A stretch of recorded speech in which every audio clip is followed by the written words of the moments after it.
Live from the news station, this is 7 News at 5:30.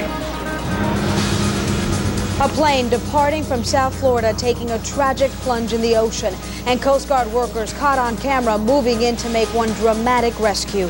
It is our top story on 7 News at 5:30 tonight. Good evening. Rescuers pulling several passengers out of the water, but unfortunately, not everyone would survive. Those passengers on their way to the Bahamas from Fort Lauderdale when their plane took a sudden and deadly plunge. Tonight, we're learning more about the people on board this doomed flight. 7's Lynn Gordon has the story live from Fort Lauderdale. Lynn?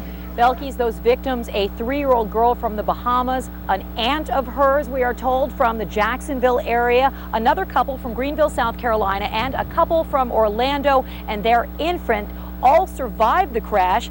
Now investigators are looking into what caused the airline's third deadly crash in the last 11 years.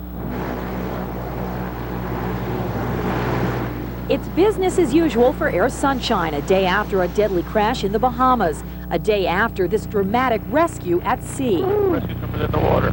So was away. 7 passengers and the pilot plucked out of the water 6 miles west of Treasure Cay, including 2 small children and an infant. From what I understand right now, we're classifying it as a ditching, as a purposely, he could not maintain flight and he had to put it down in the nearest area, which was the water. The twin-engine Cessna 402 like this one, taking off from Fort Lauderdale Hollywood International Airport Sunday afternoon. The pilot radioing for help shortly before 3 p.m. All I know is that the pilot had called back to relay that he was having engine problems.